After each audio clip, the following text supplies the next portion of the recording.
Welcome. Just wanted to run through a few of the tools that I use and a few bits and pieces. This channel I just upload mainly just Opal related stuff, but there's also other things, and it's just my channel for whatever I want to upload. It's a bit of fun, and if you are thinking of starting a YouTube channel, now would be a very good time to do it, because there's probably more people at home watching videos now than ever before. This is the rotary tool that I use, the Duratech, and it's just a cheap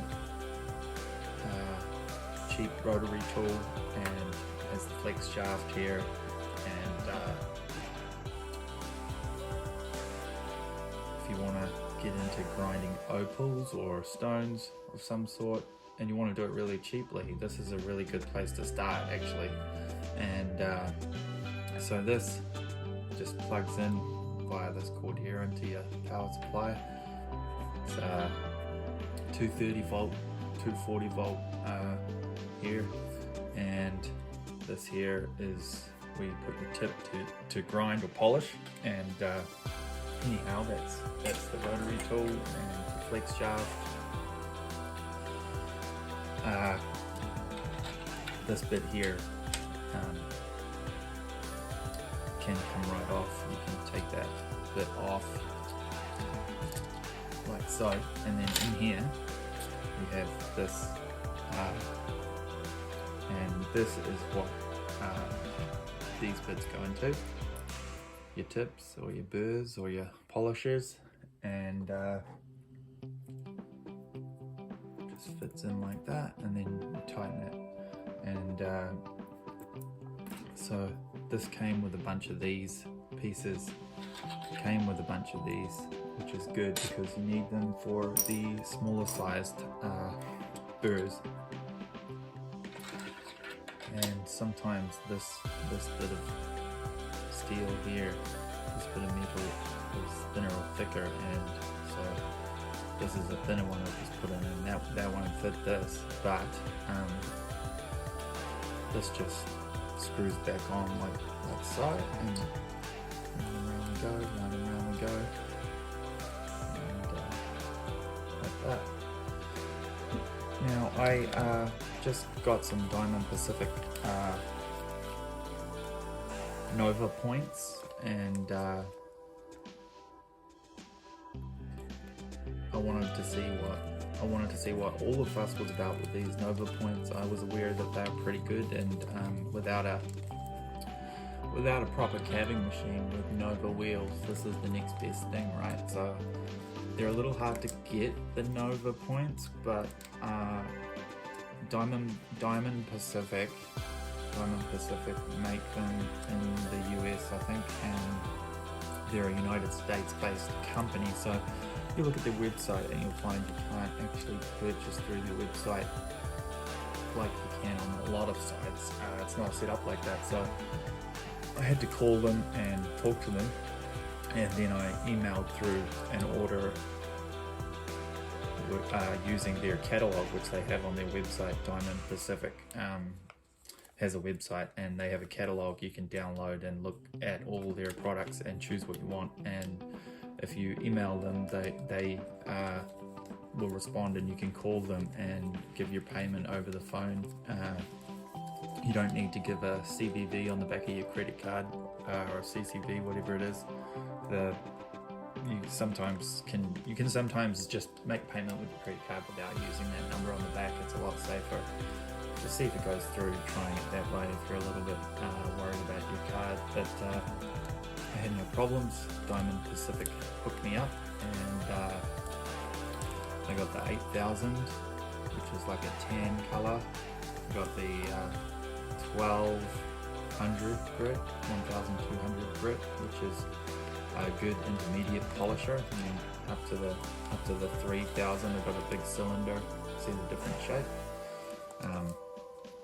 And that's good for polishing just before you go to the 8000 3000, then the 8000 is a good combination. The 8000, you can actually get a really good polish using the 8000 and cerium oxide, and yeah, you can get a great polish just with that, and using the cerium oxide there.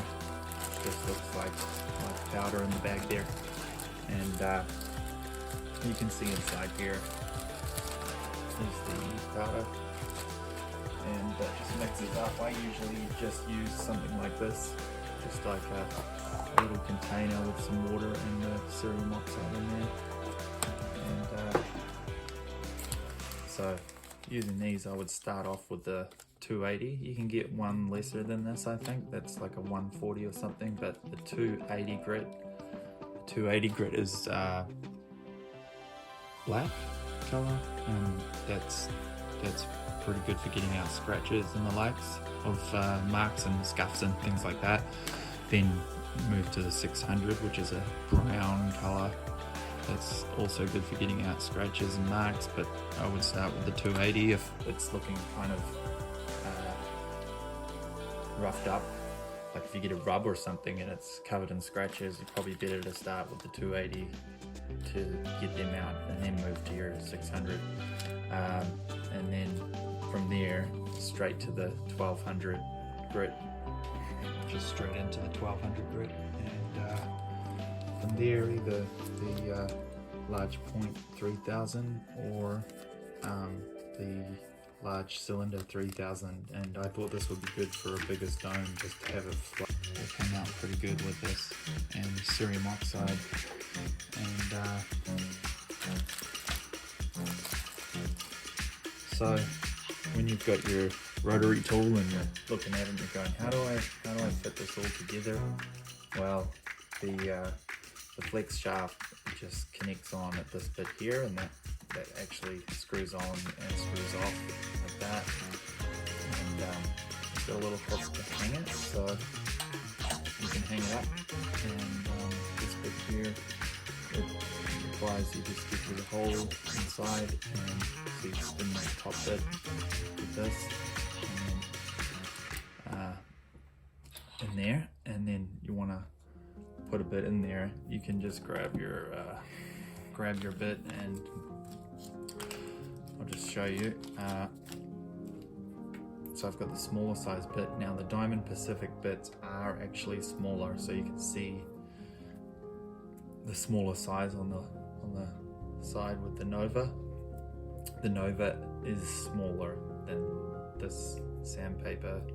It's just a bit of cutout sandpaper, wet and dry sandpaper, probably 600 or 800 grit that I cut out and stuck on this and screwed down. It's got a little screw on top, but yeah, this is smaller. This one here and this one here is a lot bigger. That's bigger. Anyhow, so this one is a 3000, and that will fit in there.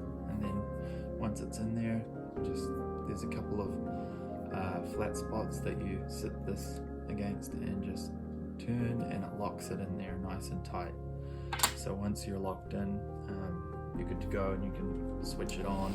It has a variable speed. You can turn it up, you can turn it down.